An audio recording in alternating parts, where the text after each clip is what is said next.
Alrighty, ladies and gentlemen, welcome back to another episode of the RB Wrestling Show. And we are joined by another special guest back at it with another awesome episode. We're joined by George Johnson out of Iona Prep. Some of you may know him outside of Iona Prep Wrestling. Some may know him as Pluty on TikTok, social media star. Uh, so thank you so much for taking the time out of your schedule to join us. We know you guys got a lot going on, coming off of Easter break and, school and everything like that. So we appreciate you guys taking the time out to join us. And we're gonna get started right into it. Um, every guest that kind of comes on, it's like our infamous first question. Um, Everyone kind of gets into the sport of wrestling for a different reason or has a different why as they kind of join wrestling.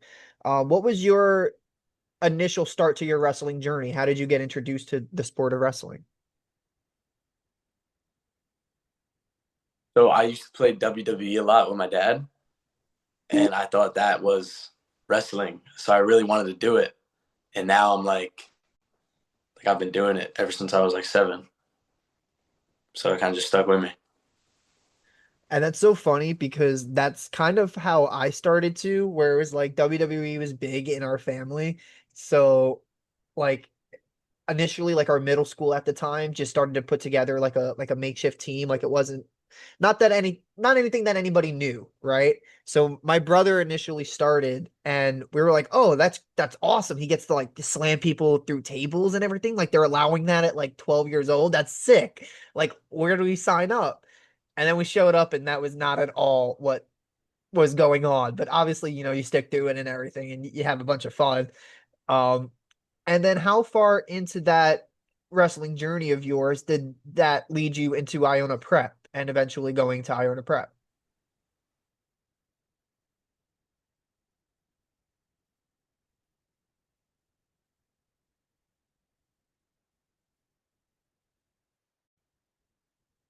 I was with Iowa Style. It's a John Deagle's club. Like when I was younger, and then I like went around to a bunch of different clubs, and then came back towards the end of my 8th grade year because I wrestled high school varsity with my local team, Mayapack Middle School or Mayapack High School. I mean, and then I started going back to Empire, which is it's called Empire now.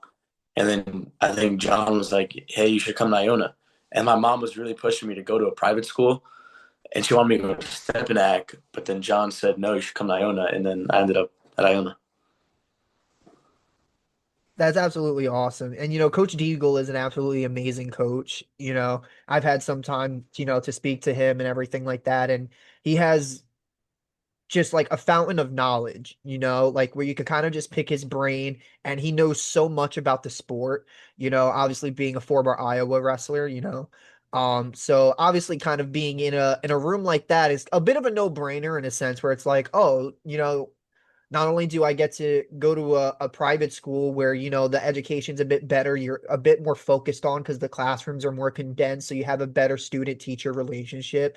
And on top of that, I get to be coached by one of the best coaches and arguably one of the best coaches in New York State. Like it's a bit of a no-brainer. And how was that experience for you at Iona Prep, being a student athlete? Um, can you elaborate a bit about your experience or share a bit of your experience being a student athlete there? It was pretty fun. I don't really know much to say about it, but I think it definitely helped like build my wrestling like career because the last few years, like I don't think I've done what I should have done in at certain tournaments, and I think I've just been holding myself back. And then this year, I think I really like pushed forward and like locked in with my training. 100%. And that actually was leading me right into my next thing. We're gonna talk right about it. One of those big things that you accomplished this year was an Easter States championship. Uh, so how was that training leading into a tournament? I mean, like a tournament like Eastern States is like, depending on who you talk to, some say it's like semi-national because you have all the East Coast and a lot of nationally ranked wrestlers that come in. It's like a makeshift D1, D2 New York State tournament. Um, And it's this really big tournament, no matter who you really talk to or who you ask. And it's a lot of times when people go into that tournament, there's this bit of a headspace of like, oh, how do I accomplish this? Um, like some people kind of think of it much of a bigger tournament than what it really is. Not so much that it's just another tournament. Take us a little bit into the approach of George Johnson going into the Eastern States this year, a bit of the training, the headspace, and then when you make the finals, oh wow, like I can actually take this thing home. Okay, so I kind of like went in the I know it's a harder tournament than like I've been doing throughout the season. Like right at the midway point, my team went to armbar, and I kind of like kept the same mindset from armbar where I just pushed the pace on everyone and like just wanted to like I guess break everyone and then keep scoring points. And then I like took that into Eastern States and like I didn't really treat it any differently. I mean, my semifinals match was kind of like a close to home because Chris Noka's goes to Empire and we sometimes wrestle at practice. But I didn't let that affect me. And the same thing in the finals. I wrestled him in practice too. I just like kept going and like pushing the pace. And you this year had a wide margin between a lot of the opponents that you wrestled, a lot of tech falls, a lot of pins. How did you jump that many levels in not like a season, but it seems like every year there's an exponential growth in your performance. How does something like that happen? I mean, obviously, you're always putting in the work and you're always in the room.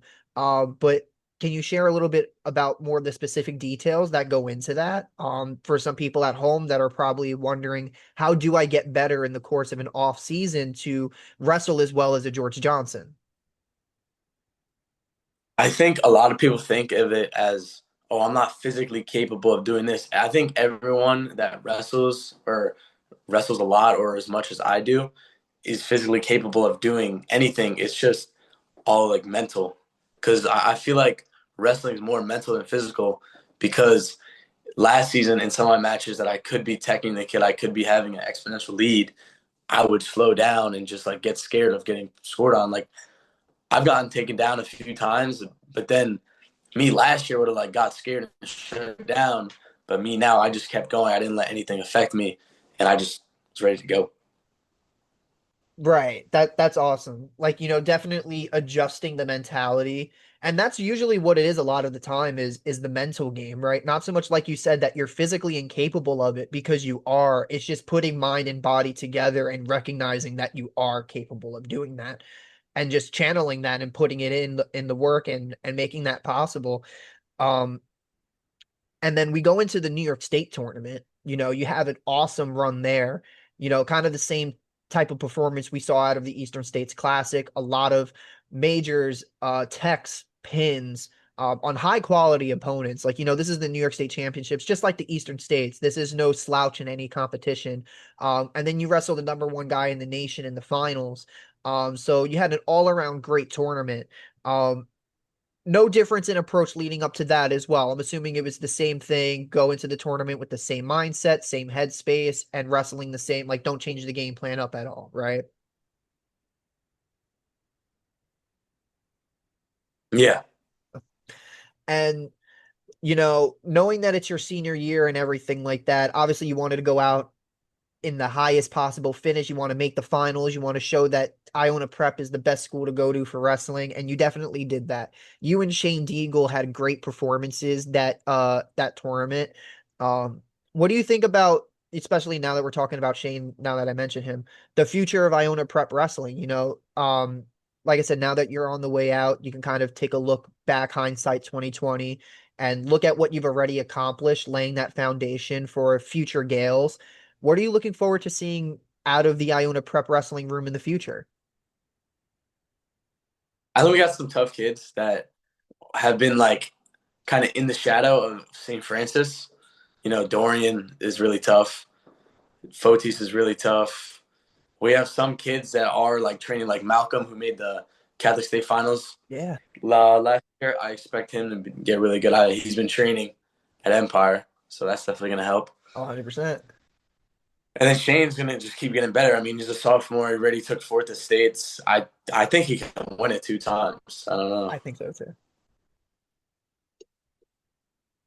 I think he could definitely win it too. And like you mentioned it too, definitely with Dorian and Fotis too, two young guys as well. Like Fotis has already won the chip his freshman year. He had a very tough loaded weight class this year, To finish second at 126 is not anything to put your head down at all by any means, especially considering what those other guys have gone on to do already. Brennan winning the state tournament, losing to the state champion is not a bad loss by any means. And Braden actually just had a really good win a few weeks ago over a state champ in another tournament. I'm drawing a blank on the name. I think it was Tyler Krupp or something like that. Drawing a blank on the name. But he also had a really big win recently too. So it kind of just goes to show, and this has been a talking point recently too, um, that the CHSA does need more than one bid at our tournament. Um, like some of these other sections have. Like at 126, perfect example. Those three guys, any one of those two out of those three guys make the state tournament, they both make the podium. Both of them, depending on where they are in the bracket, might make the finals. Um, so it really just goes to show the level of wrestling that the CHSA has kind of reached recently. Um, so that's also something exciting as well. As our section continues to get much, much better, hopefully we can kind of get more than one guy into the tournament, increase our chance of that argument. Um, and now that we're approaching your next level, collegiate, do you have any interest in wrestling in college? If so, do you know where you will be attending yet? Yeah, I was at Bloomsburg camp yesterday.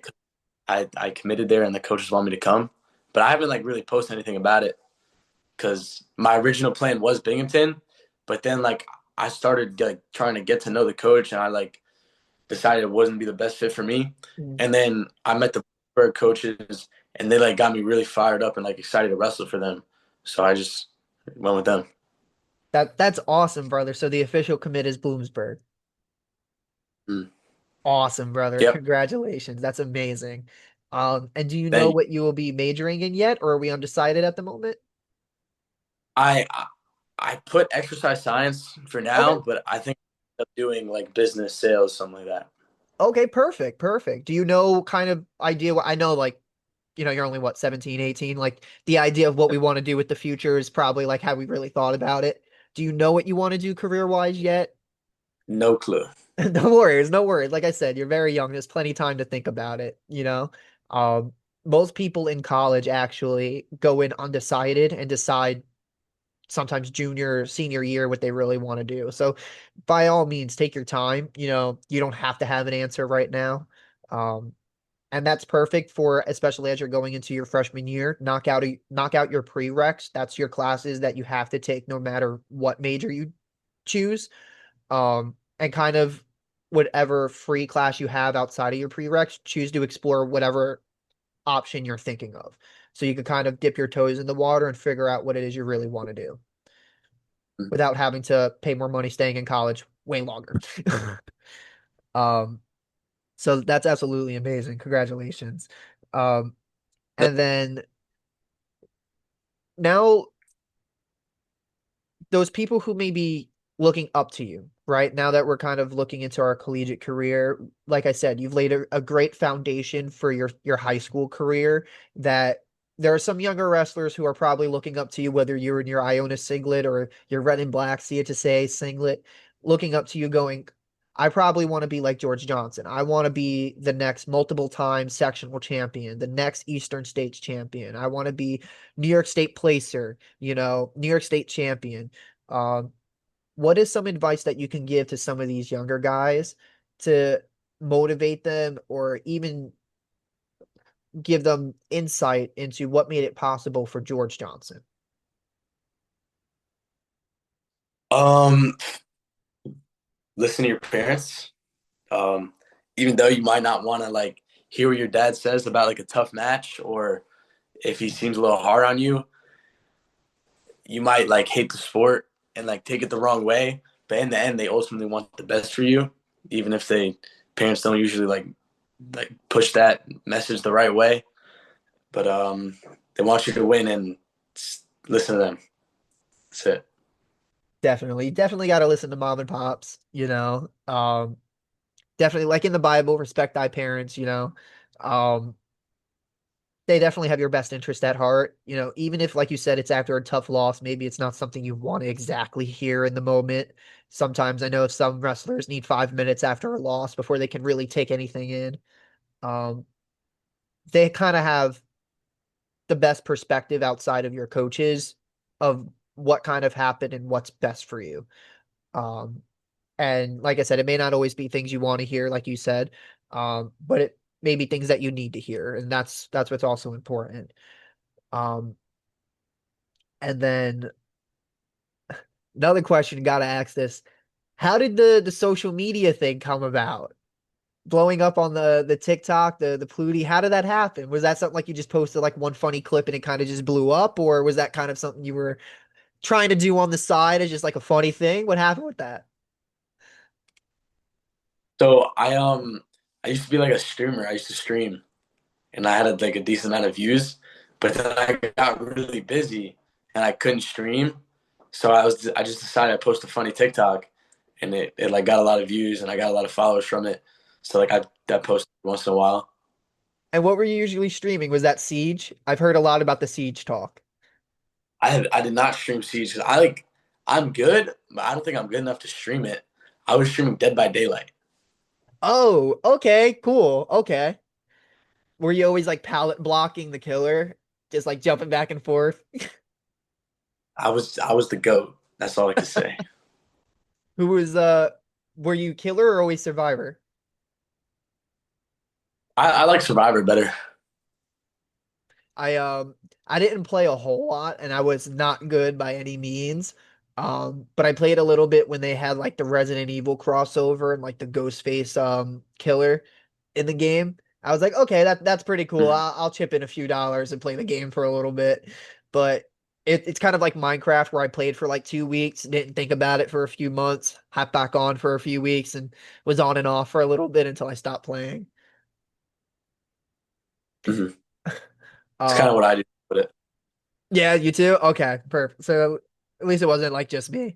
Um and before we head off and we sign off for the night, any final words that you would like to give to the people at home, friends, family, supporters that have been watching you along this journey? Um, anything at all you'd like to say to the people at home? Thank you. Um, it means a lot to be supported. I'm not sure what else to say, but like, thank you a lot. Thank you a million. Of course, of course. And sometimes a thank you goes a long way. Don't need to have a whole big speech. Sometimes thank you is enough. No, of course. Um, and this isn't going to be the last we see of George Johnson by any means wrestling in Bloomsburg. So we're going to be seeing a lot more success come out of the Bloomsburg program. So we'll be keeping you guys updated on Mr. Johnson as he wrestles in his collegiate career. And we support our collegiate athletes. So if there's anything that we can do while you're in college, don't hesitate to let us know. We're always looking to help out and support our guys. So we're always a message or a call away. So just never hesitate.